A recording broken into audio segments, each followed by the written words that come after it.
melanjutkan sedikit. Jadi mungkin nanti pas penyampaian kami mohon partisipasi aktif dari peserta gitu, karena ini sifatnya diseminasi itu bukan mengajar gitu ya. Diharapkan nanti keterlibatannya gitu. Nanti mungkin akan kami berikan beberapa soal dan pertanyaan begitu. Nanti silakan Bapak Ibu jawab gitu ya. Jadi siapapun nanti kami tidak menunjuk gitu. Jadi ini murni selain tugas juga untuk namanya mendiseminasikan, berarti mengetok belakang gitu apa yang sudah kami dapatkan gitu ya. Jadi tolong dibantu partisipasi dan keaktifannya seperti itu. Ya, terima kasih.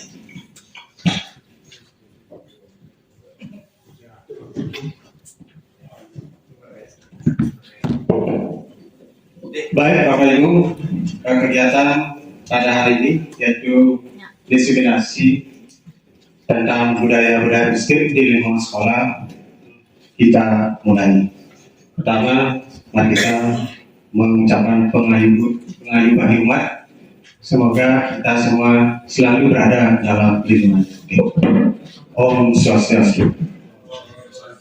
Assalamualaikum warahmatullahi wabarakatuh. Salam sejahtera buat kita semua. Namo Buddhaya.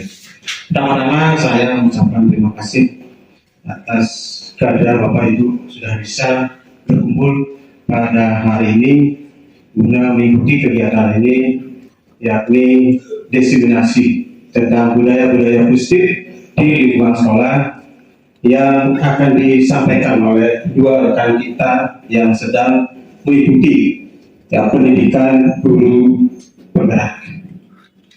Bapak Ibu sekalian yang saya hormati, seperti kita yang ketahui bersama adalah tujuan dari pendidikan adalah untuk menjadikan anak-anak kita yang cerdas dan mempunyai karakter.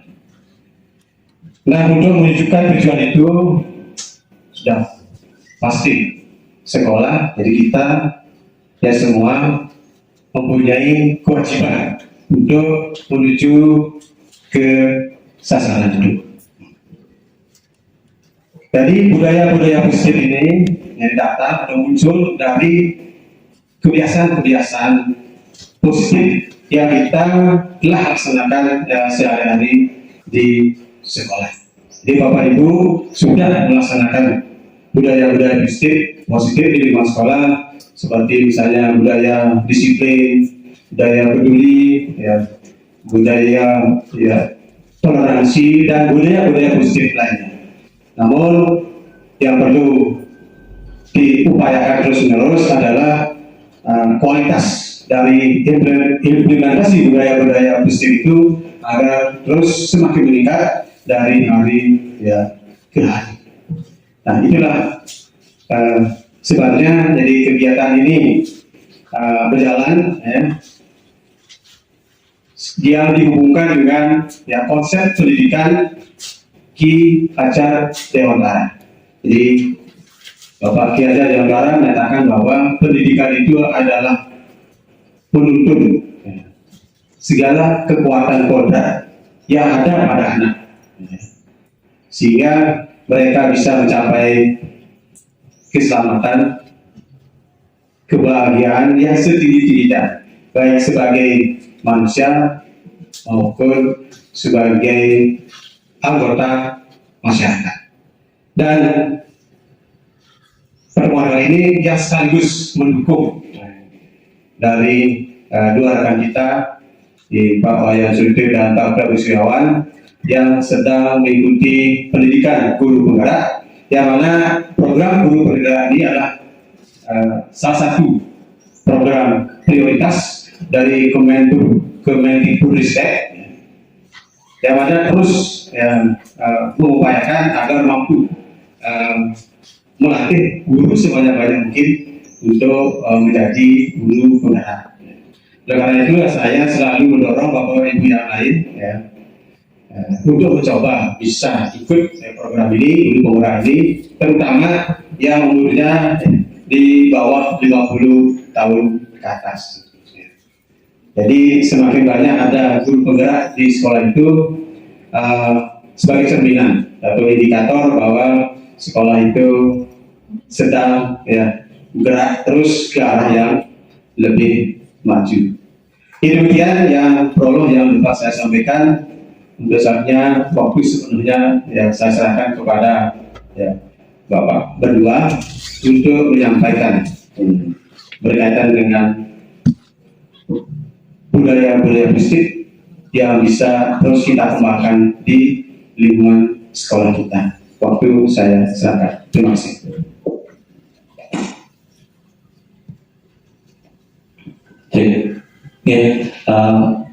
Kami mengucapkan terima kasih kepada Bapak Kepala Sekolah yang telah berkenan memberikan sambutan dan arahan terkait kegiatan yang kami laksanakan pada hari ini. Dan sebelumnya saya ingin mengawali kegiatan ini dengan mengucapkan salam dan bahagia, Om Swastiastu. Mudah-mudahan semua sehat dan berbahagia serta berada dalam lindungan Tuhan Yang Maha Esa. Nah, sebagaimana yang disampaikan tadi oleh Bapak Kepala Sekolah, jadi kami hari ini akan melaksanakan diseminasi sebagai wujud aksi nyata dari materi yang kami pelajari, yaitu terkait menumbuhkan budaya positif di sekolah. Nah, dari kami calon guru penggerak angkatan kelima Kabupaten Buleleng, kebetulan di sekolah SMP Negeri 2 Tanjabula kami berdua lolos begitu untuk mengikuti pendidikan guru penggerak itu kurang lebih selama 6 bulan secara daring gitu, dengan tidak meninggalkan tugas dan pekerjaan kami di sekolah. Jadi guru penggerak ini sebagaimana disampaikan oleh Pak Kepala Sekolah tadi adalah salah satu program dalam konsep Merdeka Belajar yang digagas oleh Menteri Mendikbudristek kita Bapak Nadiem Makarim seperti itu, dan banyak episode-episode Merdeka Belajar yang lain yang juga digagas oleh beliau. Nah, terkait budaya positif, jadi agenda yang akan kita ikuti hari ini kurang lebih seperti yang kami sampaikan di depan. Ada pembukaan yang tadi sudah disampaikan, kemudian nanti ada paparan umum. Jadi kami akan sampaikan sedikit terkait apa dan bagaimana budaya positif itu, kemudian nanti ada tanya jawab, refleksi, dan penutup. Nah, sebelumnya kami sampaikan sedikit apa yang menjadi capaian atau tujuan dari didefinisikannya materi terkait budaya positif itu. Sebagaimana disampaikan oleh Pak Kepala Sekolah tadi, itu yang pertama adalah bagaimana memahami konsep pendidikan menurut Ki Hajar Dewantara dihubungkan dengan konsep budaya dan lingkungan positif dari sekolah. Kemudian yang kedua, diharapkan dapat melakukan evaluasi dan refleksi tentang praktek disiplin dalam pendidikan khususnya di sekolah kita gitu. Yang ketiga, memahami peran guru untuk membangun budaya positif dengan menerapkan konsep disiplin positif dalam berinteraksi dengan siswa, itu kurang lebih. Pencapaian khusus tidak kami.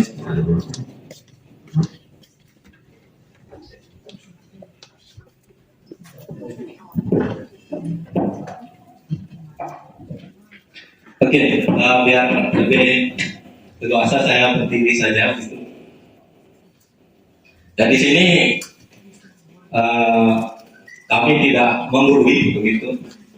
Kami hanya menyampaikan, mendefinisikan apa yang sudah kami dapatkan begitu, karena ini merupakan salah satu peran kami sebagai calon guru penggerak gitu. Nah, budaya positif di dalam ekosistem sekolah. Budaya positif atau ekosistem positif, nah kita coba membayangkan bahwa diri kita ini sebagai seorang petani gitu. Ya, petani yang mana kewajiban kita itu sama dengan seorang petani. yang hanya dalam menanam padi misalnya itu hanya dapat menuntun tumbuhnya padi, dapat memperbaiki kondisi tanah, memelihara tanah, tanaman tersebut, memberi memupuk, menghindarkan dari gulma, seperti itu. Nah, jika seorang petani itu adalah yang menjadi subjeknya itu adalah tanaman, maka kita sebagai guru yang menjadi subjek itu adalah murid. Begitu. Jadi analoginya seperti itu, bagaimana kita selaku guru bertindak di dalam menyediakan lingkungan yang positif ya kepada peserta didik, sehingga peserta didik itu dapat bertumbuh sebagaimana disampaikan oleh Pak Kelaswa tadi, ya, mencapai kebahagiaan yang setinggi-tingginya baik sebagai individu maupun sebagai anggota masyarakat. Ya. Jika tanaman padi dirawat dengan baik akan subur, bertumbuh. Nah, maka jika murid dirawat atau dididik dengan baik, maka akan mencapai kesuburan juga gitu, dalam mencapai kebahagiaan seperti itu. Mungkin bisa dibantu Pak ya untuk lanjutkan. Nah, terkait budaya positif ada beberapa topik yang nanti akan kami sampaikan berdua.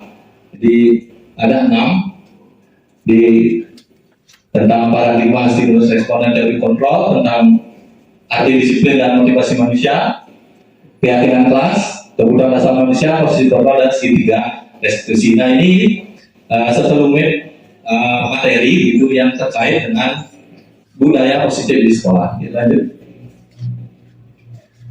Oke. Sekarang coba kita kembali merenung gitu. Ya, kita kembali kepada diri kita sendiri. Jika kita amati pertanyaan pertama, mungkin bisa dibantu menyediakan satu lembar kertas ya, Bapak Ibu, dibantu kita brainstorming dulu, biar pikiran kita bisa memfokuskan ya terhadap materi yang akan kita ikuti. Ya, silakan.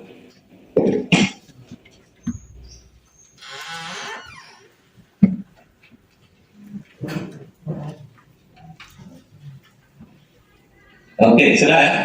Nah, yang pertama, apa yang akan Bapak Ibu lakukan? Atau apa yang Bapak Ibu lakukan jika ada murid yang sering terlambat datang ke sekolah dan tidak mengumpulkan tugas yang Bapak Ibu berikan? Tindakan apa yang Bapak Ibu lakukan dan mengapa Ibu melakukan itu? Ya, tulis jawaban Bapak Ibu pada saat kita selalu tukarkan dengan teman di sebelah. Ya, silakan.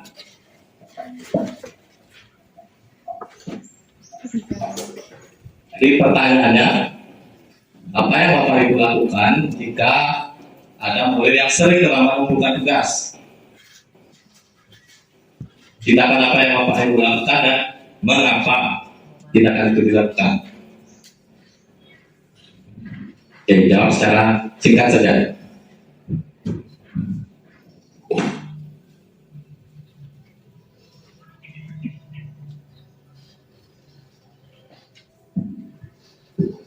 Oke, sudah ya? Belum? Oke, dibuat singkat poinnya saja. Nah, kalau sudah, oke, bisa ditukar ke temannya di sebelah, di belakang, di depan. Silakan.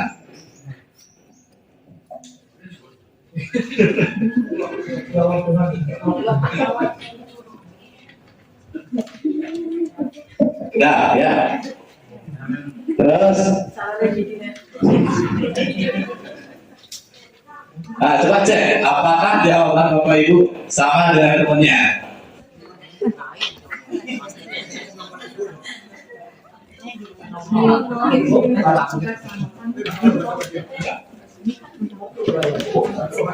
Oke, ada yang mau berikan pendapat? Pak Jaman mungkin.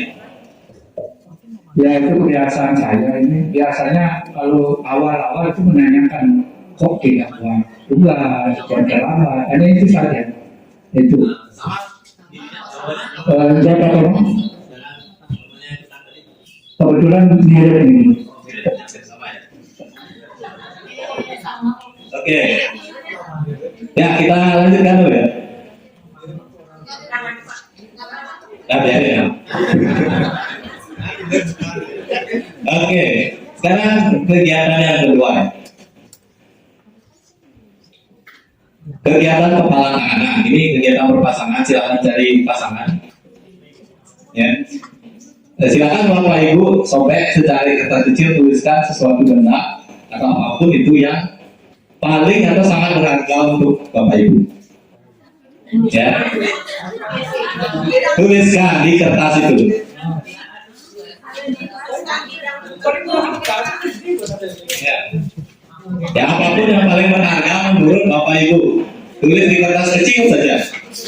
Lalu kertas itu dibecek-becek begitu ya, dan dipegang atau digenggam ya sekuat tenaga.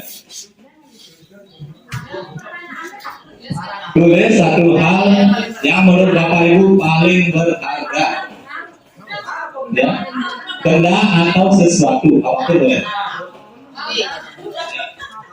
Kalau saya nanti bilang benda, nanti apa yang paling mahal yang Bapak Ibu punya? Yang paling berharga menurut Bapak Ibu? Istri mungkin. Satu aja. Ya, benda atau sesuatu. Baik abstrak ataupun nyata ya. Pokoknya sesuatu bebas. Dilipat-lipat terus dimasukkan ke kepala tangan dan digenggam sekuat tenaga. Ya. Nah, dengan temannya, teman di sebelahnya, ya. Bukan itu Kak. Silakan sekarang minta teman sebelahnya untuk membuka, ya, dengan berbagai cara, ya. Ya. Tadi saya meminta Bapak Ibu untuk mengepalkan sekuat tenaga. Karena apa? Karena yang Bapak pegang itu adalah sesuatu yang paling berharga bagi Bapak Ibu. Nggak boleh diambil. Ya. Coba silakan suruh temennya. Ya, bisa apa tidak? Dengan berbagai cara ya, dipaksa, dikritik, ya.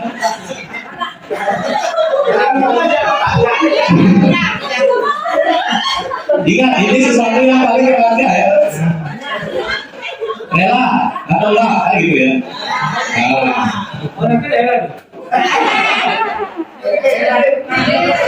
Udah. Oke. Apakah Anda lebih membuka atau menutup kepala tangan? Mengapa? Untuk menikmati yang kita Kalau sesuatu yang sangat berharga bagi saya mau diambil oleh orang lain, tentunya saya tidak akan memberikannya karena itu yang paling berharga buat saya, sehingga tidak bisa orang lain mengambil, pasti itu harus milik saya. Ya, terima kasih dulu. Pak De.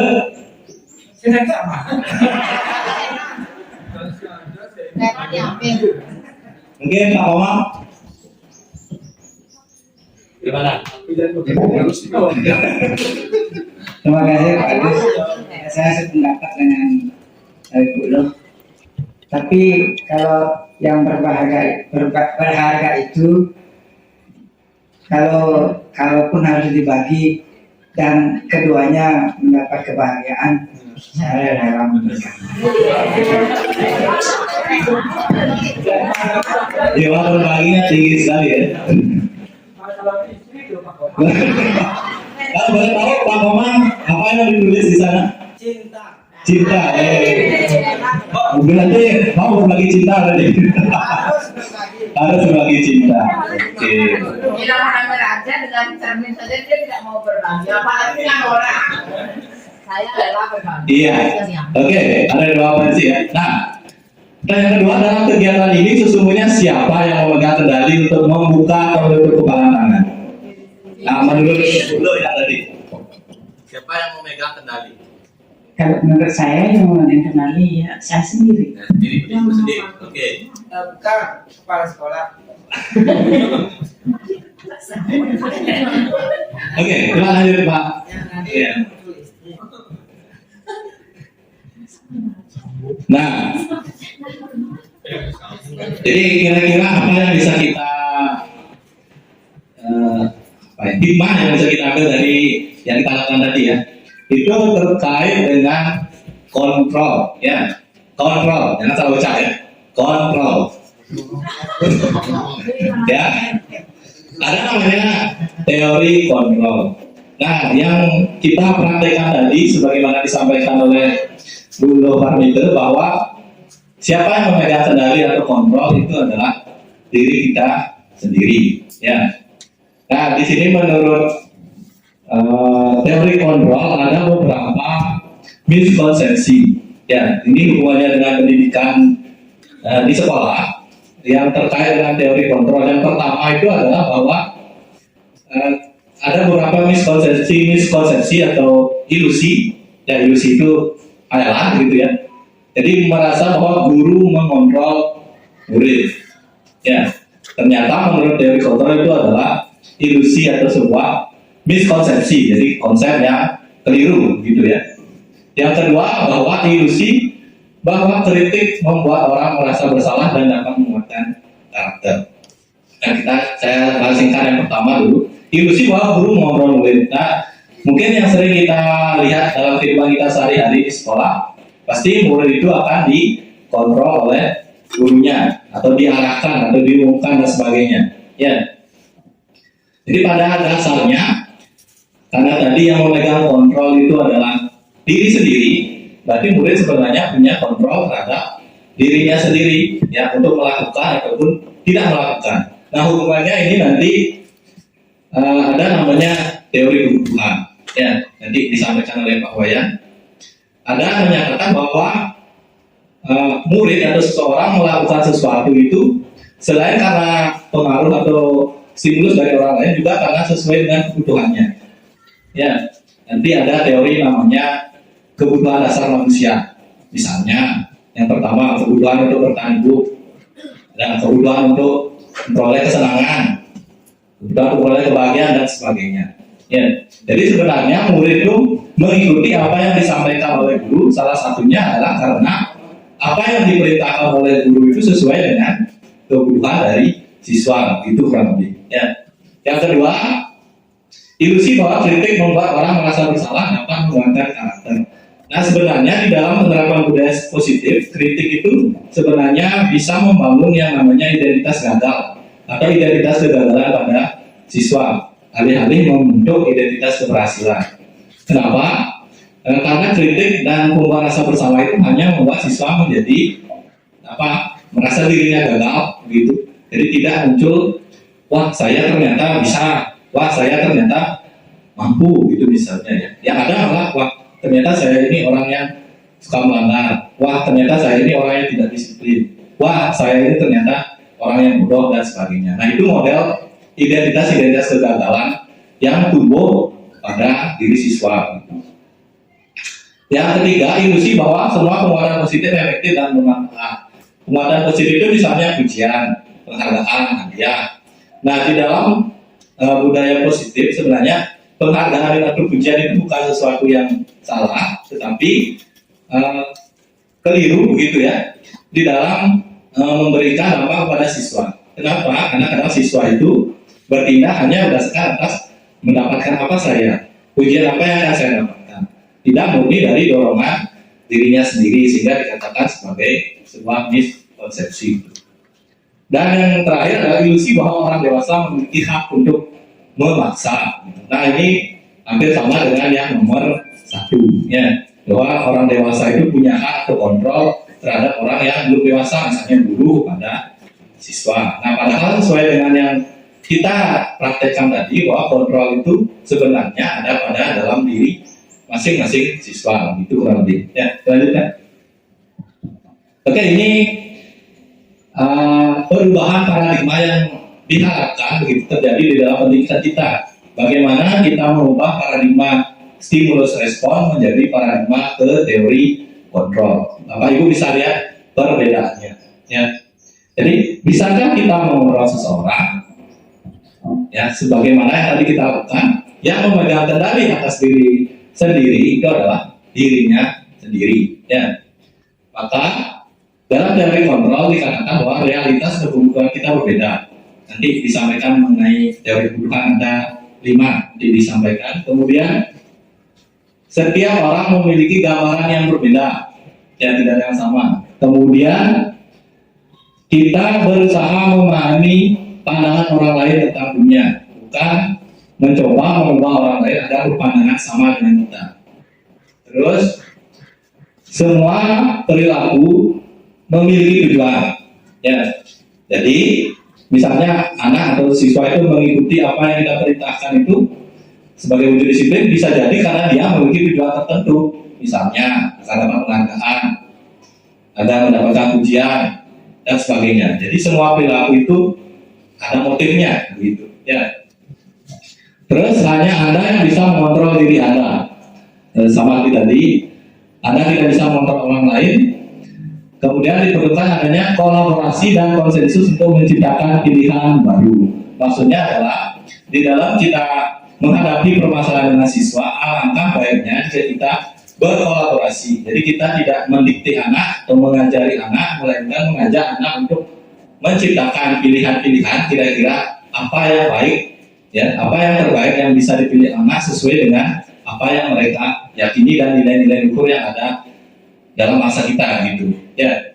Dan ada teori kontrol itu adalah model berpikir menang dan menang. Tidak ada yang merasa disalahkan, tidak ada yang merasa menyalahkan, tidak ada yang merasa tersakiti, gitu. Jadi namanya win-win solution, gitu kalau menurut teori kontrol, ya. Oke, lanjut.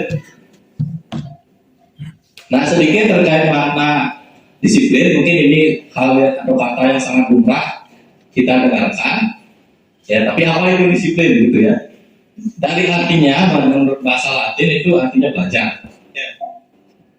Makna asal dari kata disiplin ini sebenarnya berhubungan dengan disiplin diri, ya, dari diri murid-murid sendiri. Jadi disiplin diri membuat orang dari potensinya menuju sebuah tujuan apa yang dia hargai. Nah, namun dalam kenyataannya, sebagaimana yang sering kita lihat, saksikan bersama, bahwa kadang disiplin itu dianggap sebagai sesuatu yang dilakukan orang pada orang lain untuk mendapatkan suatu kemanfaatan. Jadi dari makna awal dan apa yang kita terangkan atau terjadi di dewasa ini itu mengalami pergeseran makna dari apa sebenarnya disiplin itu, gitu maksudnya. Jadi kecenderungan umum kita itu menghubungkan kata disiplin dengan ketidaknyamanan, ya, bukan dengan apa yang kita hargai atau mencapai suatu tujuan mulia. Artinya begini, Bapak Ibu, disiplin sekarang ini dimaknai sebagai sesuatu yang tidak nyaman, tidak enak, gitu, ya. Misalnya dengan menghukum, memberi sanksi, ya, misalnya dengan men-skor dan sebagainya, itu adalah sesuatu kondisi yang tidak nyaman, ya. Bukan pada apa yang kita hargai, sebagaimana yang disampaikan di awal. Kemudian disiplin itu harusnya muncul dari dalam diri siswa berdasarkan pada nilai-nilai apa yang mereka yakini, baru mereka akan merasa nyaman dan tidak ada yang merasa kalah, gitu. Karena tadi menurut teori kontrol itu adalah solusi menang, gitu. Jadi semua pihak merasa berbahagia, gitu. Oke, lanjut. Nah, semua perilaku memiliki tujuan, ya. Ada motivasi yang mendorong orang untuk berperilaku. Ada 3, ya, yang 2 eksternal, 1 internal.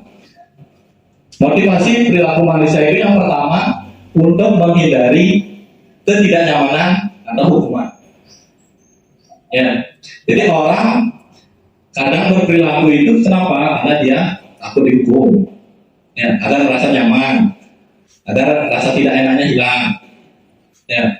Jadi pertanyaan kuncinya, apa yang akan terjadi apabila saya tidak melakukannya? Murid disuruh mengumpul tugas besok. Kenapa murid mengumpulkan tugas itu harus besok? Kenapa dia harus mengumpulkan? Bisa saja murid itu motivasinya adalah agar dia tidak dihukum, ya, agar dia merasa nyaman, begitu. Kalau misalnya besok tidak mengumpulkan tugas, diomeli guru, ya, dimarahi, dikasih sanksi, berarti dia tidak nyaman. Jadi motivasinya masih bersifat eksternal, artinya dari luar, ya. Misalnya kalau tidak diberikan hukuman, apakah siswa itu akan mengerjakan tugas? Nah, itu pertanyaannya. Bisa saja tidak, begitu, karena motivasinya tidak ada, begitu, ya. Itu masih motivasi eksternal, ya. Yang kedua, untuk mendapatkan imbalan dari orang lain, Nah, kadang-kala perilaku manusia bukan hanya murid, bahkan kita sendiri juga motivasinya apa? Apa yang akan saya dapatkan jika saya melakukan sesuatu? Ya, apakah saya dapat uang? Apakah saya dapat pujian? Apakah saya dapat penghargaan? Dan lain sebagainya. Jadi ini motivasinya masih eksternal. Kenapa? Karena dorongannya itu muncul dari orang lain. Ya. Katakanlah murid mengumpulkan tugas, kenapa dia mengumpulkan tugas? Saya kerjakan tugas ini sebagus-bagusnya Pak, agar saya dapat pujian dari siapa? Guru A, guru B gitu misalnya. Ya. Terus kenapa ada guru-guru rajin misalnya mengikuti pelajaran luar Pak? Motivasinya apa? Uang transport gitu misalnya. Jadi itu mendapatkan imbalan atau pujian dari orang lain. Ini motivasinya masih eksternal. Nah harapannya itu adalah motivasi perilaku manusia itu muncul dari dalam diri sendiri untuk menghargai diri, menjadi insan yang sesuai dengan harapan kita. Ya, pertanyaannya, saya akan menjadi orang yang seperti apa bila saya melakukannya? Jadi dia bertanya pada dirinya sendiri, tidak kepada orang lain. Ya, jadi diharapkan siswa dan juga kita sendiri juga di dalam berperilaku itu motivasinya adalah saya akan menjadi bagaimana, saya akan menjadi orang seperti apa, bukan apakah saya akan dihukum jika saya tidak mengerjakan, atau apakah saya akan dapat pujian jika saya mengerjakan ini. Tidak ya. Jadi diharapkan motivasinya itu adalah motivasi internal. Inilah salah satu namanya disiplin positif, salah satu dalam topik di dalam budaya positif itu yang diharapkan ditumbuhkan di lingkungan sekolah kita seperti itu. Ya. Nah ini sedikit kutipan menurut Ki Hajar Dewantara. Jadi merdeka itu tidak hanya terlepas dari perintah, akan tetapi juga cakap untuk memerintah dirinya sendiri. Jadi disiplin positif itu adalah motivasinya dari dalam, ya, bukan hanya lepas dari perintah orang lain, tapi bisa memerintah diri sendiri. Ya, lanjut. Nah ini sedikit saya sampaikan terkait bagaimana membentuk budaya positif di sekolah. Bapak Ibu mungkin sudah mengenal namanya peraturan kelas atau kesepakatan kelas. Dan saya dengar beberapa guru sudah menerapkannya di kelas. Ya. Jadi salah satu bentuk budaya positif di sekolah itu bisa dimulai di kelas dengan membentuk namanya kesepakatan kelas. Ya, kemudian meningkat menjadi namanya keyakinan kelas. Ya, apa bedanya? Gitu ya. Nanti disampaikan oleh Pak Wayan. Ya. Bahwa kesepakatan kelas itu lebih berupa poin-poin yang disepakati antara murid dengan siswa. Kalau keyakinan kelas itu dia lebih kepada nilai-nilai luhur apa yang diyakini dan disepakati bersama antara murid dan siswa. Misalnya nilai disiplin, menghargai, kerjasama, dan lain sebagainya. Itu namanya keyakinan kelas. Nah, jika semua misalnya kelas seperti itu ada kesepakatan, akan tercipta yang namanya lingkungan yang positif, sehingga pada akhirnya akan tercipta budaya positif di sekolah. Oke, lanjut. Ya, untuk selanjutnya akan disampaikan oleh Pak Wayan.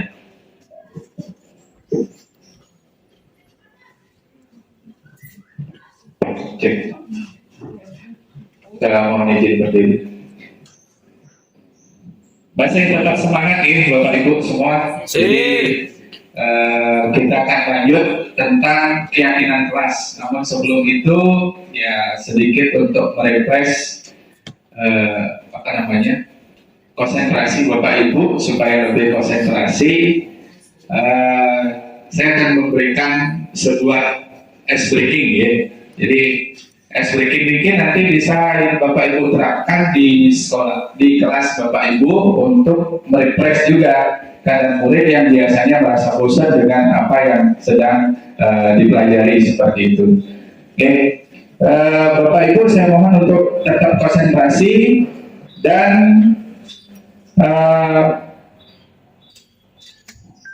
perhatikan, kemudian turuti apa yang saya sampaikan, turuti apa yang saya katakan, turuti apa yang saya katakan. Sapi-sapi sapi, kuda-kuda, sapi-sapi, sapi-sapi, kuda-kuda. Widiani, Bu Widiani, berapa jumlah sapinya? Ada 4. Konsentrasi ya Bapak Ibu, turuti apa yang saya katakan. Sapi-sapi, kuda-kuda. Pak Komang, berapa jumlah sapinya? Masih belum konsentrasi. Masih belum konsentrasi. Katakan apa yang saya katakan. Turuti apa yang saya katakan. Sapi-sapi, kuda-kuda, sapi-sapi, kuda-kuda. Ya, kembali Bu Widiani, berapa sapinya? Berapa sapinya? Iya, sudah mulai konsentrasi. Oke, jadi tidak usah hitung. Turuti apa yang saya katakan. Oke. Jadi seperti itu adalah cara merefresh Bapak Ibu untuk murid itu kembali ke konsentrasinya. Baik, saya lanjut Bapak Ibu. Jadi kita akan belajar sekarang. Jadi tentang keyakinan kelas, hukuman dan penghargaan. Nah Bapak Ibu, kenapa namanya keyakinan kelas, bukan peraturan? Okay? Jadi bukan peraturan. Jadi yang namanya kesepakatan bersama yang dibuat oleh siswa itu disebut, atau murid itu disebut dengan istilah keyakinan kelas. Kenapa bukan peraturan kelas? Nah ini ada beberapa pertanyaan Bapak Ibu. Yang pertama adalah mengapa kita memiliki peraturan harus menggunakan helm bila mengendarai roda 2 atau sepeda motor. Nah, kalau kita lihat di sini peraturan ya, Bapak Ibu, peraturan itu biasanya ada yang menuruti. Nah, ada yang menuruti, tetapi banyak juga yang ya tidak menuruti atau melanggarnya. Sebagai contoh misalnya saya sepeda motor dari penumpukan menuju ke Sambil Renteng, ya karena tak ada polisi itu misalnya ya tidak menggunakan helm. Nah itu. Kemudian yang kedua, mengapa kita memiliki peraturan 3M Bapak Ibu? Yang pertama adalah menggunakan masker, mencuci tangan, menjaga jarak. Nah ini banyak sudah kita temukan. Kita kalau misalnya tidak ada Satpol PP seperti itu, ya banyak terjadi. Ya kita sudah tidak lagi menggunakan masker seperti itu. Walaupun waktu itu mungkin COVID lagi meningkat. Ya jadi itu. Selanjutnya adalah mengapa kita memiliki peraturan harus datang tepat waktu saat mengikuti pelatihan. Nah ini juga sekali lagi peraturan itu adalah seperti yang dijelaskan oleh Pak Agus tadi.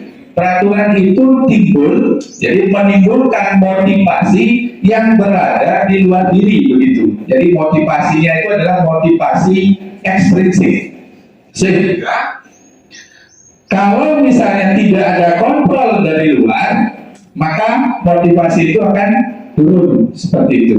Contoh seperti tadi, kalau misalnya tidak ada polisi, maka tidak usah menggunakan helm. Nah itu salah satu peraturan yang mungkin menimbulkan motivasi yang memang tidak dari dalam diri. Nah akan tetapi ada sebuah cara yang digunakan untuk menimbulkan motivasi yang muncul dari dalam diri.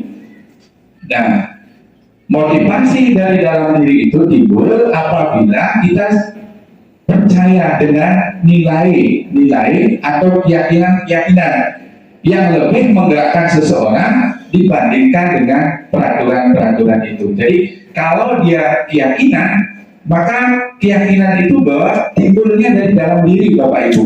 Contoh, Bapak atau Ibu yakin dengan adanya Tuhan, ya. Jadi yakin dengan adanya Tuhan. Oh, ini ada laptop, saya mau beli gitu, misalnya. Tapi kalau misalnya Bapak Ibu yakin dengan adanya Tuhan, yakin dengan adanya karma bala, pasti, oh, itu bukan punya saya, misalnya. Nah, itu adalah sebuah keyakinan Bapak Ibu.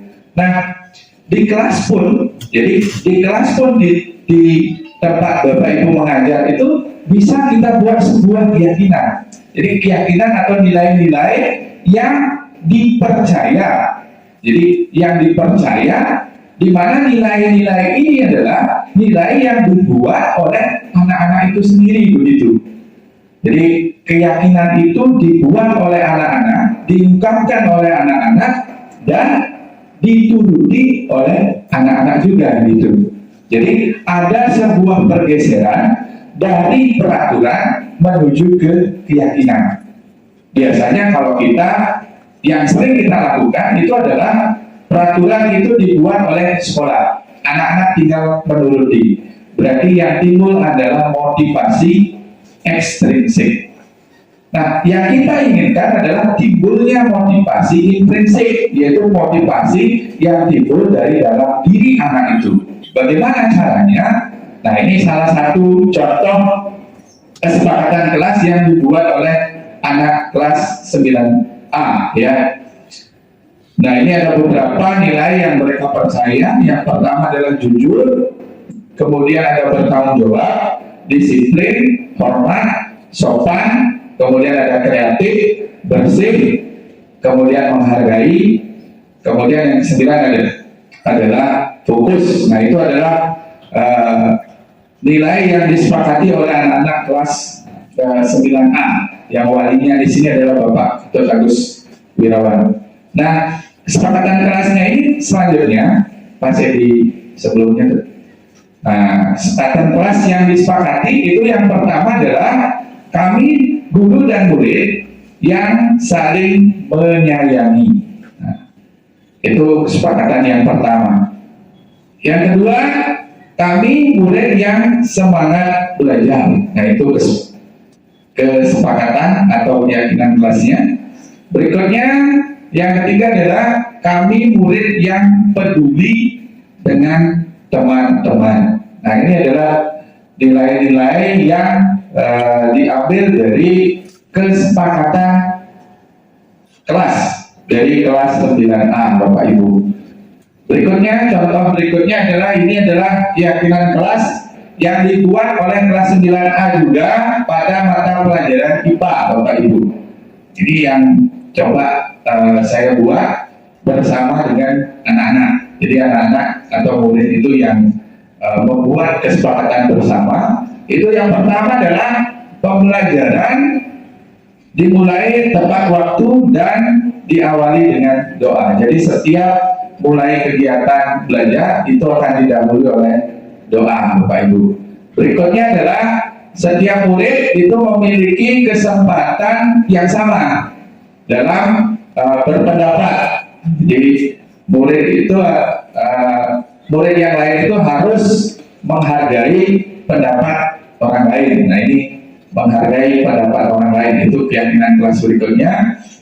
Kemudian ada keluar masuk kelas dengan izin guru. Nah, ini keyakinan kelas dari kelas 9A. Selanjutnya lagi, yang penting Bapak Ibu juga adalah pengumpulan tugas paling lambat 1 minggu setelah diberikan. Nah, ini penting Bapak Ibu, jadi supaya anak-anak itu lebih berfokus dan mau mengerjakan apa tugas yang diberikan sesuai dengan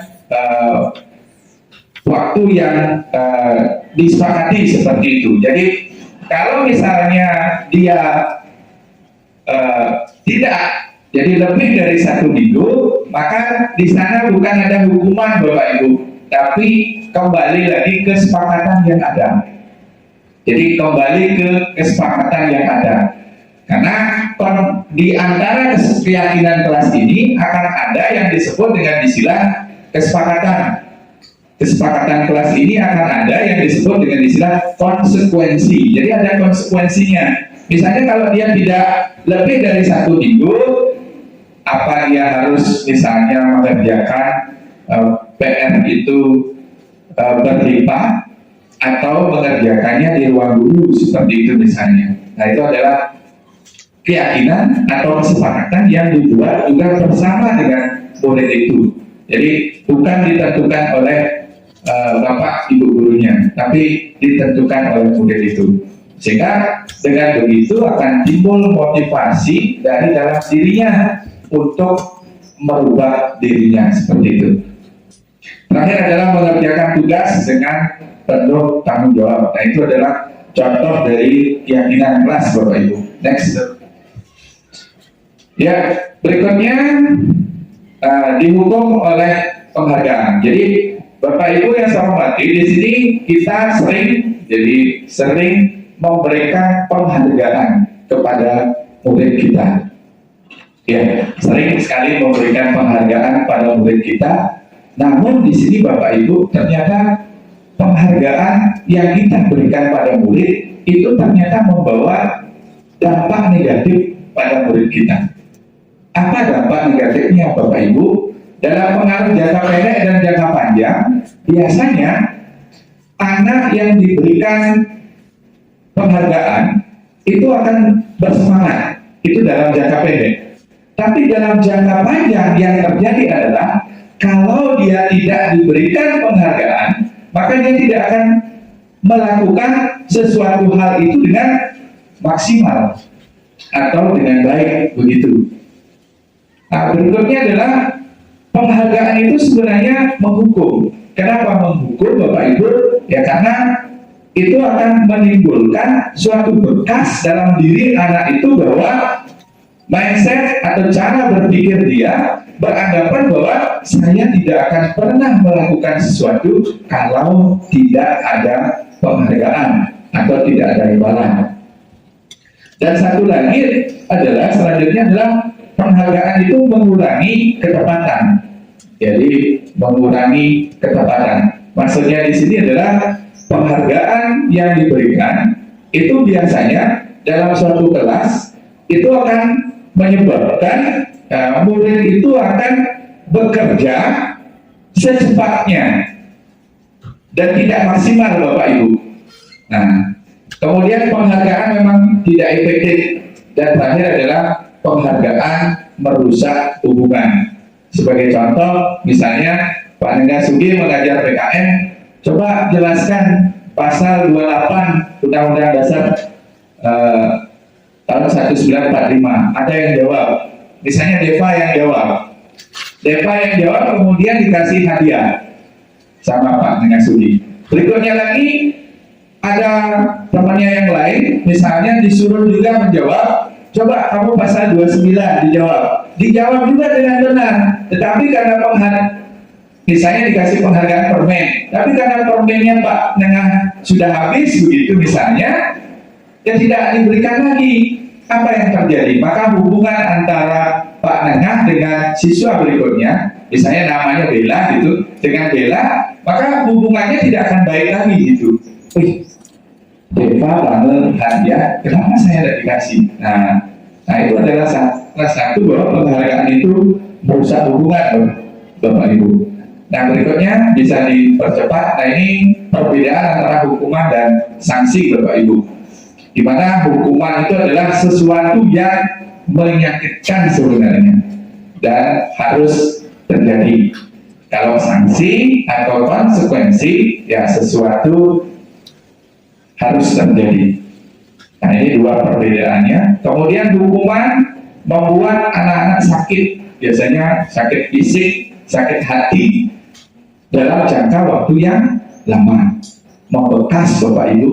Jadi apa hukuman yang Bapak Ibu berikan itu akan membekas dalam hati anak. Nah, kalau sanksi atau konsekuensi dari apa keyakinan yang mereka sudah buat, maka itu akan membuat anak itu merasa tidak nyaman dalam jangka waktu yang pendek, tapi dia akan kembali dalam jangka waktu yang memang tidak terlalu lama begitu. Jadi kalau hukuman lebih lama diingat, kalau sanksi atau konsekuensi karena sudah kesepakatan bersama biasanya lebih cepat dilupakan. Dan berikutnya, hukuman itu menyebabkan anak itu membenci kedisiplinan. Ya, berikutnya lagi kalau konsekuensi dia adalah anak akan menjadi menghargai disiplin. Kalau hukuman biasanya timbul karena paksaan Bapak Ibu, tapi kalau konsekuensi karena stimulus atau tanggapan.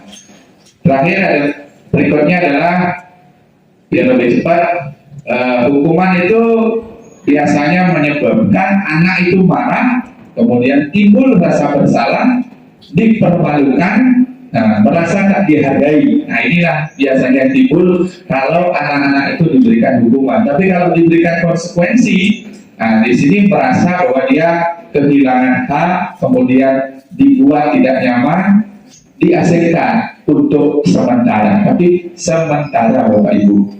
Jadi seperti itu yang perbedaan antara hukuman dan sanksi atau konsekuensi. Berikutnya. Ya, berikutnya untuk 5 posisi kontrol. Sekali lagi 5 posisi kontrol ini adalah berkaitan dengan peran Bapak Ibu sebagai seorang guru, di mana peran kita itu ada 5 Bapak Ibu. 5 posisi yang nanti akan lebih jelas dijelaskan oleh Pak Ketut, ya, Pak Ketut Agus. Itu yang pertama adalah penghukum, yang kedua adalah pembuat rasa bersalah, yang ketiga adalah sebagai teman, keempat sebagai pemantau, dan terakhir adalah sebagai manajer. Nah, apa masing-masing perbedaan dari kelima posisi kontrol ini lebih lanjut dijelaskan oleh Bapak Ketut Agus. Silakan Pak.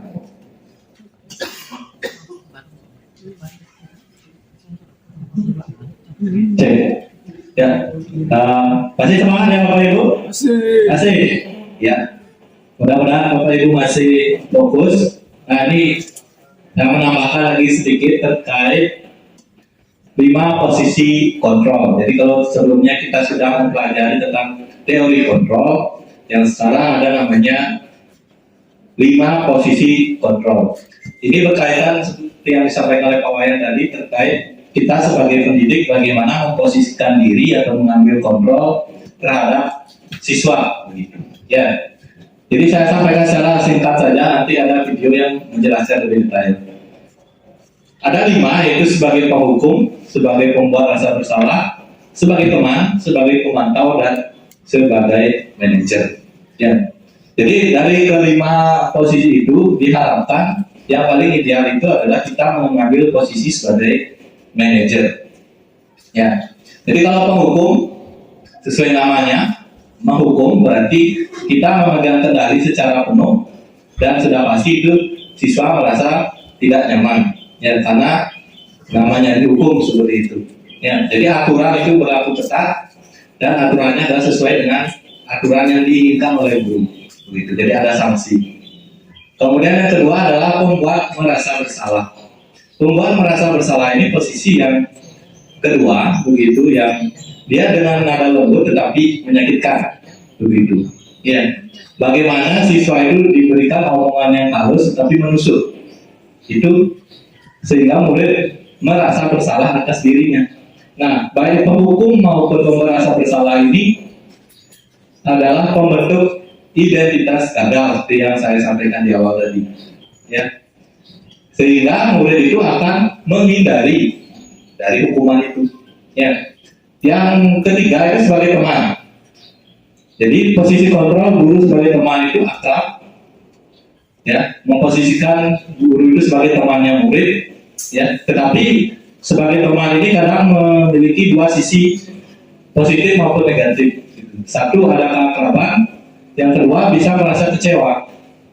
Murid merasa kecewa, begitu. Jadi nanti silakan di videonya ditonton begitu. Yang keempat adalah sebagai pemantau. Sebagai pemantau ini adalah posisi guru yang fokus pada aturan-aturan yang ada dan konsekuensi dari aturan itu. Jadi guru itu hanya memantau, begitu. Aturannya apa, perilaku siswa bagaimana, konsekuensinya bagaimana. Jadi seperti itu.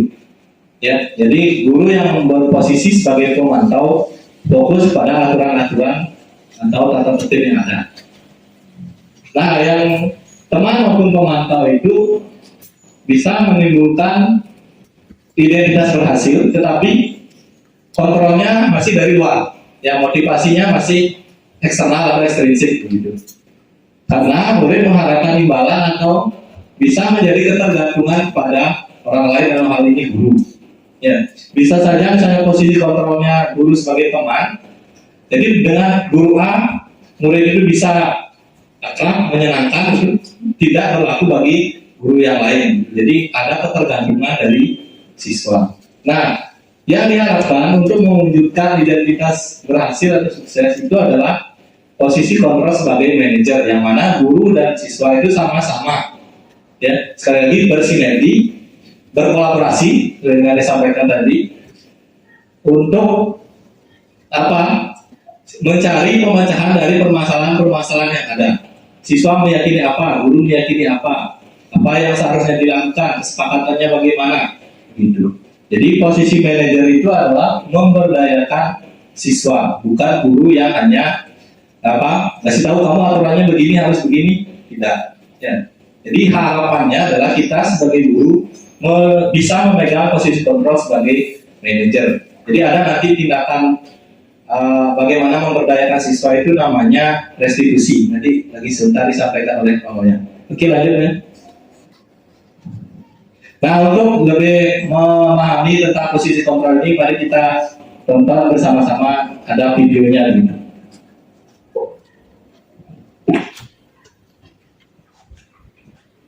Baik, kalau Naren uangnya terlarang di rumah, ada orang yang kira-kira bisa bantu Ada Bu. Ada saya. Kak Emma. ada lagi selain Kak Emma. Selain Kak Emma, ada ibu saya. Baik, jadi yang mengingatkan Naren adalah Kak Emma dan Ibu Kavia. Kira-kira akan mulai alarm kapan nih Naren?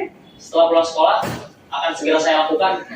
Baik, jadi Naren akan setel alarm untuk bangun besok pagi dan akan diingatkan oleh kakak dan ibu Naren ya. Ada lagi yang mungkin perlu dilakukan Naren? Agar tidak terlambat bangun lagi. Tidak ada. Baik, Naren. Terima kasih untuk kerjasama kamu. Sekarang kamu perlu kembali ke Pertanyaan-pertanyaan makna sehingga membuat murid dapat belajar dari kesalahannya dan mencari sebuah solusi untuk menyelesaikannya. Ibu dan Bapak guru hebat, setelah mengamati adegan kelima posisi kontrol tadi, kira-kira posisi mana yang paling inti? Pada posisi telah, guru dan menerapkan nilai positif dan benar. Ya, sudah disimak ya Bapak Ibu? Sudah. Oke, mudah-mudahan yang singkat tadi bisa memberikan pemahaman begitu. Ya, terkait posisi kontrol seperti apa yang diharapkan dari kita selaku Bapak Ibu guru. Jadi harapannya adalah kita bisa memegang atau mengambil posisi sebagai manajer, gitu. Minimal sebagai pemantau. Ya. Oke, untuk selanjutnya lagi sedikit materi akan disampaikan oleh Pak Wayan. Jadi ini materi terakhir ya. Mudah-mudahan Bapak Ibu masih semangat. Ya, terima kasih.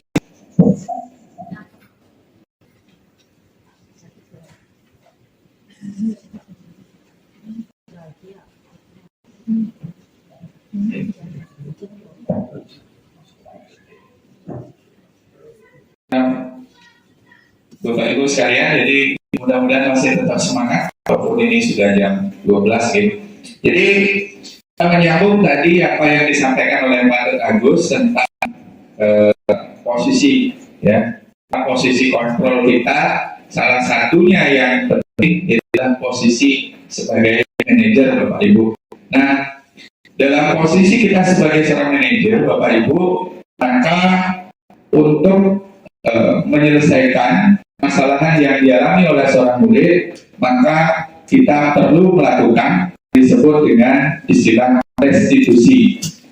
Restitusi ini adalah apakah proses menciptakan kondisi bagi murid untuk memperbaiki kesalahan mereka, sehingga mereka bisa kembali ke kelompok mereka dengan karakter yang lebih kuat, Bapak Ibu.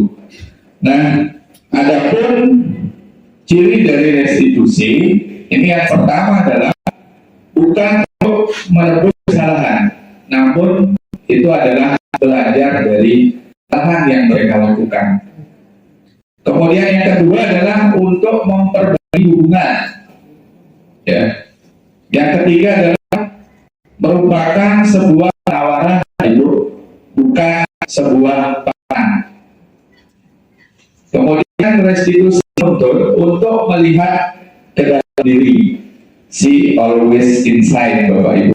Jadi melihat ke dalam diri. Selanjutnya restitusi mencari kebutuhan dasar yang mendasari Tuhan. Nah, berikutnya yang keenam adalah restitusi merupakan cara yang baik. Kemudian restitusi fokus pada karakter, dari pertumbuhan karakter, bukan pada tindakan saja, Bapak Ibu. Berikutnya restitusi ini fokus pada solusi. Jadi nanti akan kita sampaikan bagaimana restitusi ini fokus pada solusi yang diberikan untuk pengubahan perilaku dari anak itu sendiri.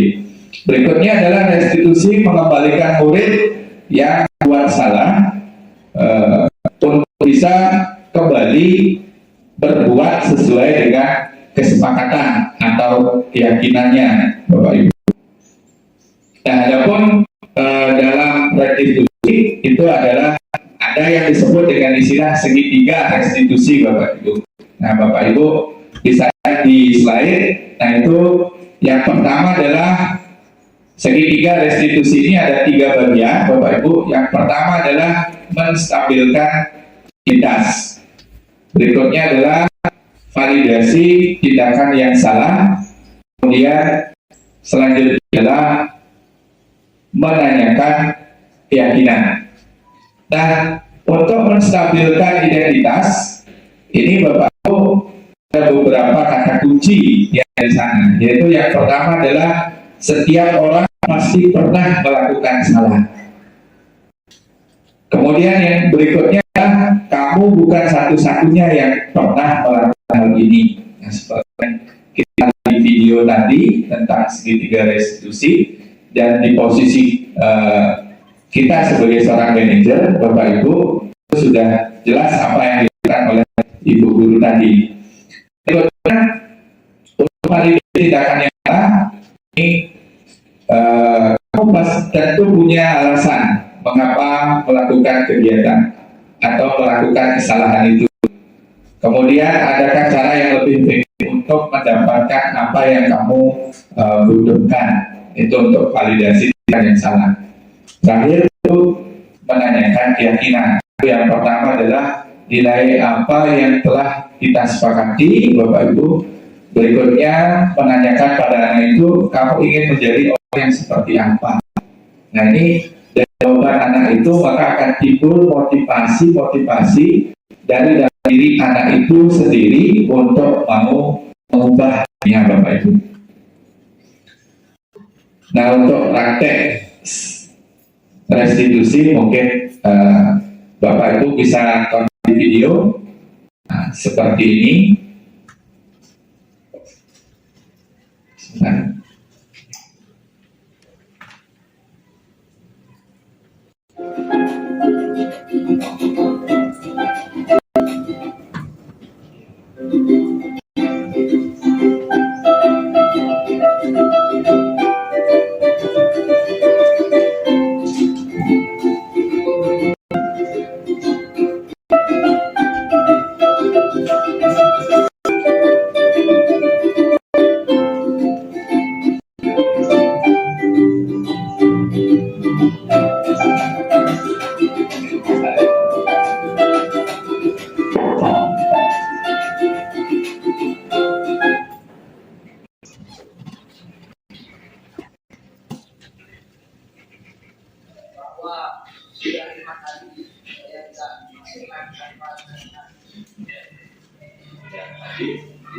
warga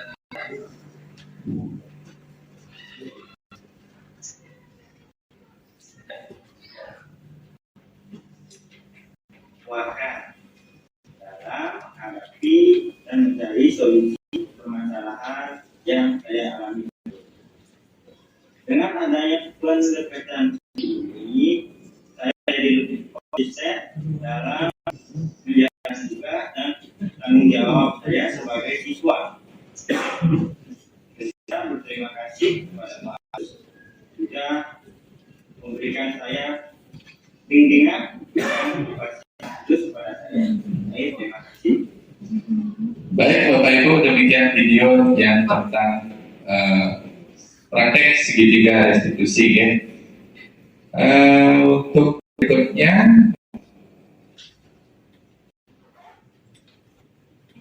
ini penjelasannya. Jadi untuk segitiga restitusi itu pertama adalah menstabilkan identitas. Nah, ini sudah disampaikan tadi Bapak Ibu. Jadi saya percepat sehingga dari apa yang sudah kami paparkan tadi Bapak Ibu sekalian, mungkin ada beberapa hal yang mengganjal Bapak Ibu sehingga memerlukan diskusi. Jadi untuk waktu selanjutnya itu adalah tanya jawab. Kami berikan kesempatan pada Bapak Ibu untuk menanggapi atau menanyakan apa yang sudah tadi materi sudah kami sampaikan bersama. Untuk waktu kami persilakan.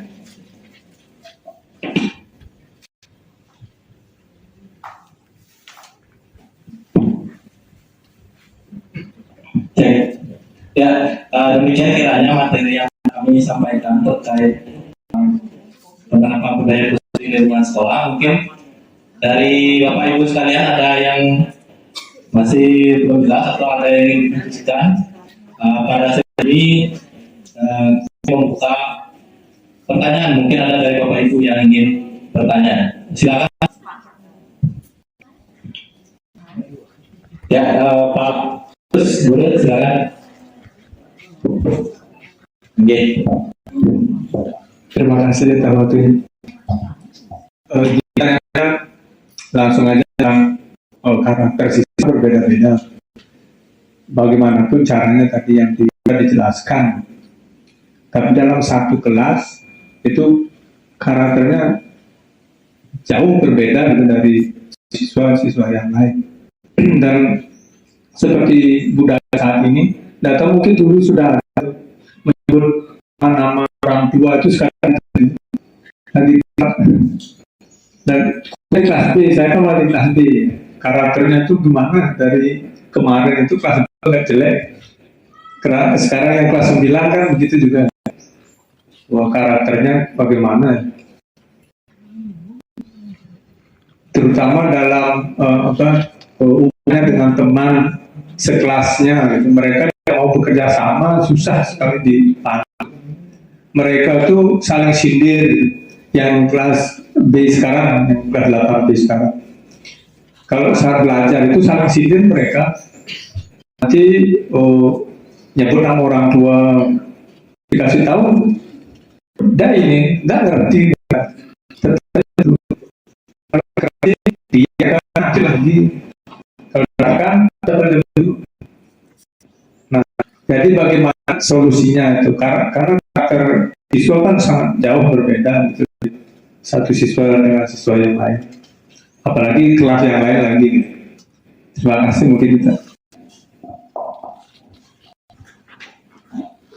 Ya, terima kasih kepada Pak Guru yang telah memberikan pandangan terkait kondisi siswa yang berbeda dan dengan dinamikanya begitu dan bagaimana sih menghadapi keanekaragaman tersebut. Sebelum lanjut dari Bapak Ibu yang lain, kira-kira terkait budaya positifnya apa yang mungkin perlu didiskusikan begitu? Ada?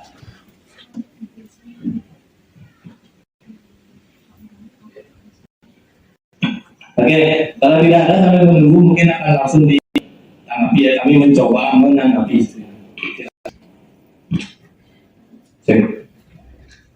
Baik, terima kasih atas waktu yang diberikan. Di sini Pak Agus menanyakan bagaimana menyikapi keberagaman yang terjadi pada murid, jadi karakter yang berbeda. Dan Bapak Ibu yang saya hormati, kembali pada penjelasan awal sebelumnya tentang kesepakatan kelas. Nah, ini ada beberapa cara yang diperlukan untuk memenuhi kebutuhan hidup. Jadi ada 5 kebutuhan dasar manusia yang harus terpenuhi, Bapak Ibu. Itu yang pertama adalah kebutuhan untuk bertahan hidup. Nah, kebutuhan bertahan hidup itu adalah kebutuhan yang bersifat fisiologis.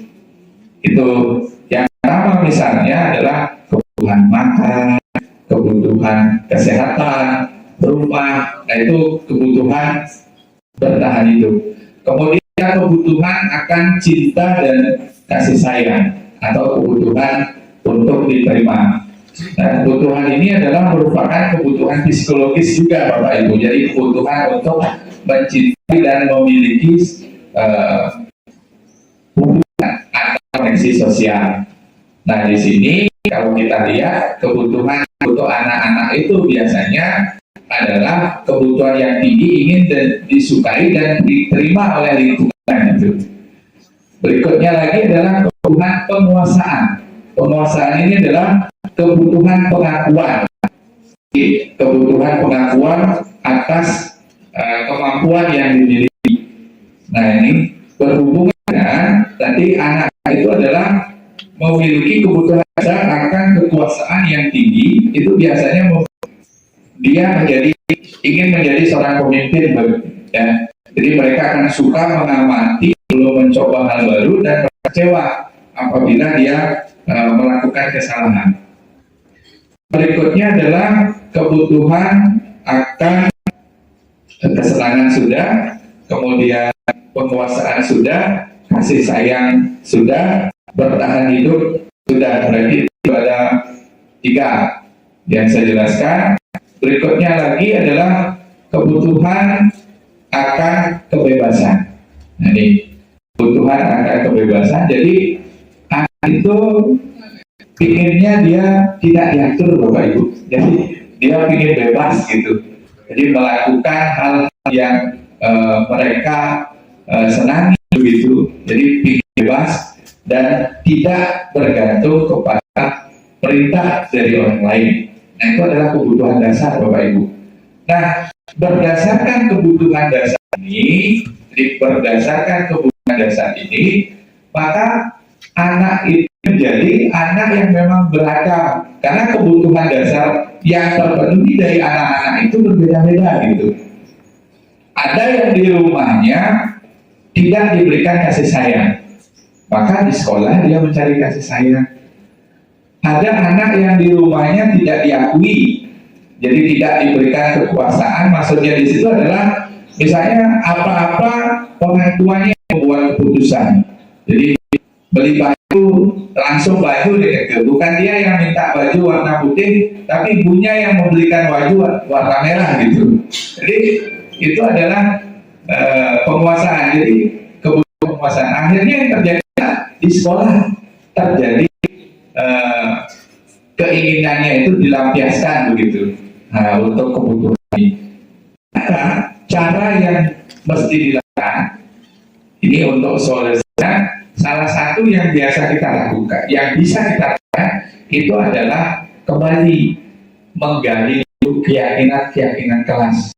Nah, buat dulu sama keyakinan kelas yang kita sepakati bersama gitu. Dalam proses misalnya Bapak belajar agama atau di kelas sebagai wali, nah itu digali dulu nilai apa yang anak-anak inginkan. Sesudah itu baru diskusikan bersama yang mana nilai itu yang menjadi keyakinan atau kesepakatan kelas. Sesudah disepakati atau yakini, maka selanjutnya akan timbullah konsekuensi, bukan hukuman, konsekuensi atau sanksi dari keyakinan ini. Nah, sanksinya itu kita sepakati bersama. Nah, setelah ada sanksi atau konsekuensi ini, anak-anak sudah mulai berpikir untuk dia melakukan hal-hal yang memang di luar dari keyakinan kelas itu gitu. Kalau misalnya tetap, maka keluarga Bapak Ibu sebagai pengontrol di sana mengingatkan anak itu, misalnya ribut, nah anak-anak masih ingat nggak dengan kesepakatan kita nomor 3 gitu misalnya, itu anak-anak tidak ribut, atau misalnya anak itu keluar masuk tanpa izin, masih ingat dengan kesepakatan kita nomor 3, pasti kalau misalnya ada yang seperti itu, pasti dia akan punya rasa malu begitu, timbul rasa malu. Tetapi karena anak-anak kita memang beragam, Ibu, jadi beragam. Ini tidak bisa dilakukan secara spontan. Jadi tidak bisa dilakukan secara spontan. Memang untuk mengubah ini diperlukan, sekali lagi diperlukan waktu yang cukup lama. Diperlukan dalam waktu cukup lama. Kuncinya adalah Bapak itu kembali lagi harus bersabar. Kembali lagi harus bersabar. Jadi harus dalam menghadapi anak-anak yang memang beragam ya. Cara kita sekali lagi kembali ke keyakinan kelas. Mungkin demikian yang bisa jawab. Pak, mungkin ada yang bisa ditambahkan. Kami persilakan. Untuk penanya mana kira-kira terkait respon jawaban? Ya, sambil berpikir ya, karena kita di sini adalah menggaungkan budaya positif, berarti kita harusnya yang positif-positif saja kan begitu ya. Walaupun dalam realita kita melihat siswa yang disampaikan tadi beragam dengan kebutuhannya, dengan perilakunya, yang mungkin kalau kita melihat secara sepintas, oh ini jelek, oh ini buruk, ini nakal, ini bodoh, katakanlah seperti itu. Jadi seperti yang disampaikan di awal juga, semua perilaku itu bertujuan. Kemudian menurut teori kebutuhan bahwa semua perilaku itu didasarkan pemenuhan kebutuhan gitu. Jadi filosofinya seperti itu. Kita berperilaku karena ingin bersenang-senang gitu misalnya. Sama mengejek nama orang tua temannya. Dengan begitu dia merasa senang, berarti ada kebutuhan akan kesenangan yang belum terpenuhi gitu. Jadi tidak serta-merta seorang guru itu melabeli anak, oh kamu suka ngomongin nama tua, kamu jahat sekali, oh kamu bandel sekali dan sebagainya.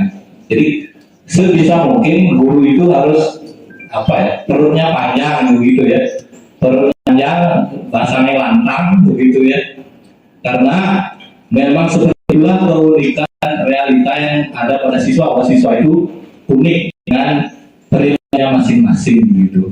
Jadi kita sebisa mungkin memiliki posisi ya, kalau misalnya tidak bisa sebagai manajer, bisa sebagai teman dulu, sebagai pemantau begitu ya, agar siswa itu bisa bertumbuh berkembang sesuai dengan keunikan masing-masing begitu. Jadi kita bukan pesulap yang memaksa murid harus menjadi A atau menjadi B begitu.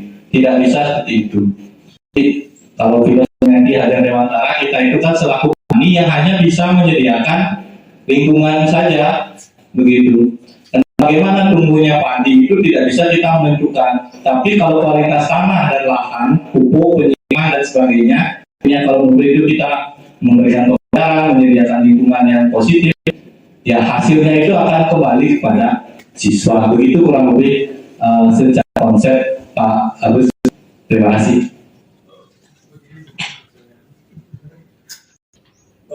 Sebenarnya begini, untuk masalah memanggil nama orang tua itu bukan kalau saya nggak marah, yang marah sebenarnya yang marah saya marah.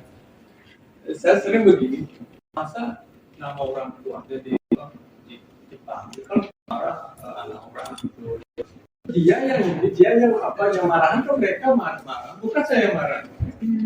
Jadi ada kan ada kondisi Pak, karena ada ibu itu saling ngejek terus ini. Nah, Nah, solusinya gimana biar tidak begitu gitu. Nanti kalau misalnya dibiarkan kan jajan ada gini apa penanganan gitu. Gimana caranya? Terima kasih Pak. Jadi kembali lagi ke keyakinan kelas yang sudah dibuat bersama. Mungkin saran saya adalah Pak sebelum mengajar buat dulu keyakinan kelas dengan muridnya. Salah satunya adalah tidak mengejek nama dua, gitu misalnya. Nah itu dilakukan sebagai salah satu cara supaya anak-anak itu memang ya tidak menggunakan nama orang tuanya untuk perencanaan. Mungkin demikian Pak Gus. Terima kasih.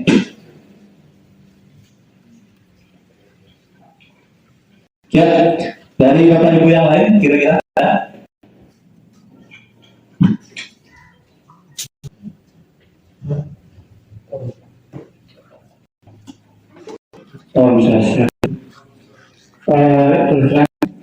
Saya sangat senang sekali mendapatkan materi begini.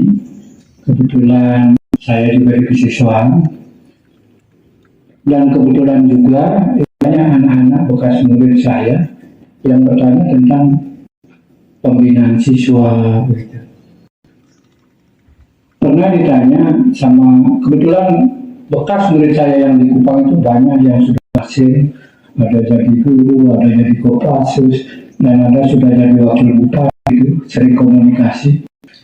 Yang merasa yang jadi guru merasa sekarang kok saya tidak berhasil Pak mendidik anak-anak. Yang merasakan waktu dididik sama guru-guru yang ada di Bali, ya, kok sepertinya berhasil. Sedangkan waktu saya pertama sekali di Kupang itu melihat situasi itu agak ngeri. Ngerinya apa? Temperamen dan cara mendidik orang tua di sana dengan di Bali jauh sekali berbeda. Makanya saya waktu pertama kasih tahu orang Pak Nyoman, kalau mendidik anak di sini jangan di Bali, yang dikasih sehat, dipukul. Yang tanya Pak Nyoman kalau saya yang penting jangan bertahan gitu. Pas kali saya jadi berpikir, ini kalau tempelan nanti tuh mati anak gitu, ada sampai bertahan. Tapi namun kalau saya kalau ngomong itu hanya pulang minta maaf mungkin agak sombong, kelebihan saya suka melucu, suka melawak, hanya itu saja bisa menutupi kekerasan saya. Hanya sampai mungkin anak-anak itu masih suka begitu. Sedangkan kalau nempelan juga termasuk akhirnya terbawa begitu. Saya nempelan anak di situ dan anak-anak yang dulu saya sampai sekarang bilang ya suka. Harus begitu mengajarnya di situ. Sedangkan kalau kita lihat di sini kan sudah menyalahi, malah menghukum dengan kekerasan. Posisinya kan manajer. Dan saya bilang kembali sudah berpikir ini model mengajar model begini dibawa ke Bali ini jelas itu sangat tidak sesuai. Dan untung saya dapat mengajar di Bunakse. Kebetulannya itu adalah anak-anak agung Satria, itu orang-orang Satria. Di situ kalau yang nyaman, sangat nyaman sekali mengajar karena tidak pernah membunuh murid, omong kasar tidak pernah. Kalau ngomong kasar, kan di situ ngomong halus. Anak nakal ada anak nakal. Malah saya terus ingat karena kebetulan waktu itu saya tidak mau jadi pengurus kesiswaan karena mertua dari kepala sekolah saya tidak mau. Saya minta sore biar tidak ketemu dengan mertua. Kalau tidak sore, saya sering disuruh murid-muridnya. Itu ada murid nakal satu, saya ingat itu dari Sakri itu, Nah Agung. Makanya kalau di situ istilah Sakri, ada dua murid. Kalau belakang ada kemungkinan anaknya pintar sekali dan anaknya nakal sekali. Kebetulan yang nakal sekali itu suka sekali ungkapan kalau tidak bisa nyonyong. Tadi satu kali memarahi ya harus halus. Satu ini aku kok harus kencang ini kena sampun tiang kalian ada kali tiang dengan saya. Kalau bilang nyaman sekali di sini, kan tidak pernah marah, apalagi seperti di Kupang PLN gitu. Dan itu. Jadi berpikir dengan sistem pengajaran di sini terkadang seperti memang situasi kita lihat. Kalau di Kupang mengajar yang seperti itu jelas tidak berhasil. Karena itu yang sedang diterapkan sekarang itu guru-guru bilang, Pak, saya tidak berhasil, Pak. Anak-anak kok bandel sekali karena tidak dipukul. Sedangkan di rumahnya mengajarnya dipukul jempol, di sekolah tidak boleh, maupun tidak didengar. Kadang-kadang gitu. Kalau bilang suka ya dikupang, terus terang itu sukanya apa? Karena dulu ya mengajarnya dalam arti bebas, keras boleh, halus boleh. Tetapi saya terus terang awal-awalnya keras. Tapi belakangan mungkin anak-anak sudah ngerti, tidak melakukan kekerasan lagi. Jadi yang sering jadi pertanyaan ini yang jadi pertanyaan anak-anak yang jadi guru sekarang, Pak, bagaimana sih cara membina siswa yang itu? Dan mungkin sekarang di Kupa juga ada istilah guru penggerak. Mudah-mudahan yang ini sudah jawaban. Saya tidak menjawab lagi karena perlu mendidik sesuai dengan lingkungan barangkali.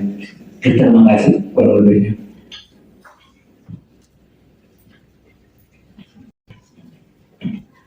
Yang menarik sekali yang disampaikan oleh Pak Nyoman tadi. Jadi ada sesi berbagi begitu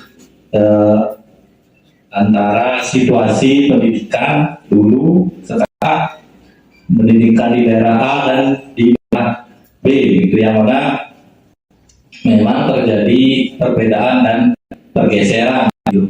Jadi kalau ditanya mana sistem pendidikan yang paling baik atau bagaimana cara mengajar siswa yang paling baik, ya jujur saya sendiri bisa menjawab begitu. Kenapa dulu? Karena mencari sistem pendidikan yang terbaik itu tentu perlu kajian-kajian begitu, perlu penelitian-penelitian, perlu perkembangan-perkembangan menyesuaikan dengan kebutuhan. Nah itu. Kenapa sekarang ada kurikulum merdeka? Katakanlah seperti itu. Katanya, berdasarkan kajian, memang kebutuhan pembelajaran sekarang itu harusnya seperti itu, begitu. Memberikan kebebasan kepada anak berkembang sesuai potensinya. Kemudian menggaungkan dari nilai-nilai filosofi Ki Hajar Dewantara agar anak itu bisa berkembang sesuai dengan ada namanya kodrat alam dan kodrat zaman dan seterusnya. Jadi bagaimana cara membina siswa itu sama juga, sesuai dengan kebutuhan, sesuai dengan perkembangan, dan sesuai dengan kurikulum yang diberlakukan oleh pemerintah. Begitu kalau menanggapi begitu. Ya. Kenapa demikian? Karena kurikulum yang ada sudah tentu mendapatkan kajian, atau sebelum dimunculkan kurikulum baru itu pasti ada kajian-kajiannya. Jadi kondisi lapangan dibutuhkan apa, realita peserta didik kondisinya seperti apa, gitu. Misalnya di kurikulum sekarang digaungkan kembali karakter, profil pelajar Pancasila, pelajaran PPKN muncul lagi, pelajaran TIK muncul lagi. Kenapa? Itu berdasarkan kajian itu sangat diperlukan kondisi yang sekarang, gitu. Itu kalau misalnya yang dulu katakanlah dengan kekerasan siswa bisa berhasil, ya pada saat itu berhasil, gitu. Kalau sekarang apa tidak berhasil, belum tentu juga, gitu. Kemudian apakah pendidikan sekarang menekankan budaya positif dengan memberikan nasihat, membina siswa dengan melibatkan siswa, apakah itu berhasil? Bisa berhasil, bisa juga tidak begitu. Kalau kita melihat kondisi kembali kepada kondisi kehidupan anak-anak sendiri, gitu. Jadi saya sendiri tidak bisa menjawab yang mana sistem pendidikan atau pembinaan siswa yang terbaik, begitu. Jadi yang bisa saya katakan adalah kapan, di mana, seperti itu. Kapan pendidikan itu terjadi, kemudian bagaimana pada siswa, apa yang dibutuhkan oleh siswa pada saat ini dan pada saat sekarang, gitu. Jadi disesuaikan. Mungkin demikian yang bisa saya tanggapi, gitu, terkait kondisi atau permasalahan disampaikan oleh Pak Nyoman. Mungkin Pak Wayan ada yang ingin disampaikan. Oke, terima kasih Pak Nyoman, sangat menginspirasi ya apa yang disampaikan oleh Pak Nyoman tentang berkaitan dengan pembinaan siswa yang selama ini dilakukan. Nah kita lihat di sini memang siswa kita Jadi siswa kita memang beragam, dan pembinaan yang dilakukan oleh Pak Nyoman selaku Wakasiswaan dibantu dengan pembina OSIS dan Bapak Ibu, itu anak-anak kita juga sudah berkembang sesuai dengan karakternya. Walaupun karena memang beragam, sekali lagi ada kesusahan atau kesulitan atau hal yang banyak kita hadapi.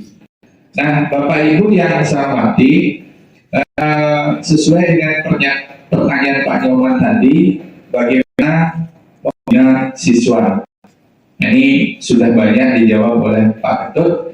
Kembali lagi, seperti kalau kita lihat kurikulum seperti itu, jadi kita adalah kurikulum, Bapak Ibu. Jadi kiblat kita adalah kurikulum.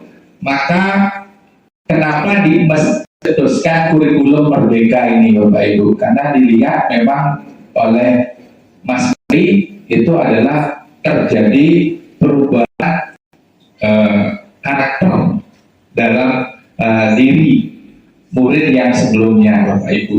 Kalau sebelumnya kita lihat ya murid itu senang untuk dipukul baru dia mau mengerjakan dengan baik. Bapak saya waktu saya SD membawa saya ke sana, bersama gurunya, Pak, asal sing lu kan diktek tadi gitu. Itu pesan bapak saya ingat waktu saya disekolahkan di SD. Sehingga guru saya itu membina saya waktu itu, ini sampai telinga saya sampai habis, sampai ditarik ya. Dan akhirnya apa yang terjadi? Karena yang terjadi pada saya itu adalah tidak mau menerima dengan baik, akhirnya saya diberhentikan sekolah. Waktu itu kelas 1 ya, kelas 1 diberhentikan. Akhirnya tahun depannya masuk lagi. Akhirnya setelah saya masuk lagi itu sudah nggak pernah diambil telinga. Kenapa nggak pernah? Karena saya sudah bisa langsung. Jadi waktu memang pertama ya masuk itu di tahun yang sebelumnya itu memang mungkin karena umur saya masih kecil gitu, itu menyebabkan ya gurunya lebih ekstra gitu caranya untuk membina. Nah itu mungkin saya bilang itu bukan cara jelek gitu. Itu sebenarnya cara baik, Bapak Ibu ya, cara yang baik. Bahkan sudah banyak sekali yang berhasil. Bukan hanya Pak Nyoman yang mengungkapkan, dia sendiri yang mengalami begitu. Dengan dibegitukan ternyata kita lebih gitu, lebih cengah dan mau berubah. Tetapi Bapak Ibu, kita sekarang menghadapi generasi yang berbeda. Yaitu umur titik sampai ya janganlah sampai lupa itu ya pasti tuanya maklum. Cara makin bedek dan beda kupengnya orang mulainya akhirnya orang tuanya ke sini. Nah itu beberapa mungkin perubahan yang terjadi pada murid kita. Jadi perubahan yang terjadi pada generasi yang sekarang. Cara lama bukan tidak baik, Pak Ibu, tetapi ini adalah sebuah alternatif yang dikemukakan oleh Mas Menteri untuk mengubah perilaku sehingga menimbulkan budaya positif yang timbul nanti di lingkungan sekolah dulu, baru akhirnya lingkungan masyarakat dan negara kita. Nah seperti itu mungkin yang bisa yang tambahkan Bapak. Jadi saat ini kita sama-sama belajar begitu, berkolaborasi, sama juga merefleksi diri sehingga tujuan kita sama untuk menuntun anak-anak itu supaya bisa tumbuh sesuai dengan kodrat alam dan kodrat zamannya. Oke, terima kasih Pak Nyoman. Waktu yang kembalikan ke Pak Agus. Oke, Pak Nyoman, mungkin tanggapan yang bisa kami berikan terkait fenomena itu yang Pak Nyoman sampaikan, bagaimana pendidikan dulu, pendidikan sekarang, dan bagaimana membina siswa. Terima kasih. Tadi sudah ada beberapa pertanyaan, mungkin ada dari Bapak Ibu yang lain sebelum kami simpulkan. Nih, coba nih. Ya Bapak Ibu sekalian, kami berdua mengucapkan terima kasih karena atensi Bapak Ibu telah mengikuti kegiatan ini dari awal sampai akhir begitu. Kita telah bersama-sama menyimak terkait bagaimana budaya positif itu bisa kita maknai dengan harapan bisa kita terapkan begitu, dimulai dari kita sebagai pendidik untuk menumbuh kembangkan budaya positif dengan menyediakan lingkungan positif di sekolah agar nantinya tidak lain tidak bukan adalah tumbuh kembang peserta didik kita mencapai kebahagiaan yang tinggi-tingginya gitu, baik sebagai individu, sebagai warga masyarakat, potensinya berkembang dan sesuai dengan kodratnya begitu, baik kodrat alam maupun kodrat zaman gitu. Jadi ada kodrat zaman yang namanya kodrat zaman berkian-kian begitu, bahwa anak itu tumbuh dan berkembang ada masanya, yang dulu, yang sekarang, dan yang akan datang gitu. Ada fase-fase dan ada zaman-zamannya. Jadi anak yang bisa tumbuh di era sekarang dengan bahagia berarti kodrat zamannya telah terpenuhi gitu. Jadi anak itu unik dan anak itu punya kodratnya masing-masing seperti itu. Kemudian kami juga memohon maaf apabila tadi dalam penyampaian ada hal-hal yang kurang berkenan gitu. Jadi tidak semata-mata karena ketidaksempurnaan kami, jadi kami selaku manusia banyak kekeliruan. Jadi kami mohon maaf apabila ada kata yang salah atau mungkin ada kata yang menyinggung dan sebagainya gitu. Sebelum kami beri mungkin saya berikan ke kepala sekolah untuk memberikan closing statement. Terima kasih. Ya, kita berikan aplaus bersama-sama. Terima kasih kepada Bapak Ibu semua yang masih tetap semangat mengikuti kegiatan ini. Ada masih juga saran dari Pak Abdul dan Pak Layan telah memberikan wawasan yang baru, pengetahuan yang baru, bagaimana kita bisa menerapkan budaya positif dengan yang lebih baik, ya, karena mengalami perubahan paradigma baru dari stimulus kontrol menuju teori kontrol, di mana dari teori kontrol itu bagaimana kita membangun siswa, membangun individu peserta didik kita agar mereka mempunyai kontrol sendiri, kesadaran sendiri. Dari kontrol sendiri itu akan lahirlah motivasi, dan agar memiliki motivasi maka kita perlu membangun keyakinan yang baik, ini yang baik kepada siswa itu. Kemudian dari keyakinan itu bisa kita turunkan kesepakatan atau kesepakatan puas. Ini Bapak Ibu, dari keterbatasan waktu karena sudah siang, tadi sudah saya lihat dengan baik tanya jawab, ya sharing, tentunya tanya jawabnya akan sambil jalan, kita bisa ya berdiskusi lagi dengan budaya untuk menuju kesempurnaan pelaksanaan budaya positif di sekolah kita. Dan terakhir, terima kasih sekali lagi atas atensinya yang singkat untuk Pak Sandi. Sandi. Waalaikumsalam.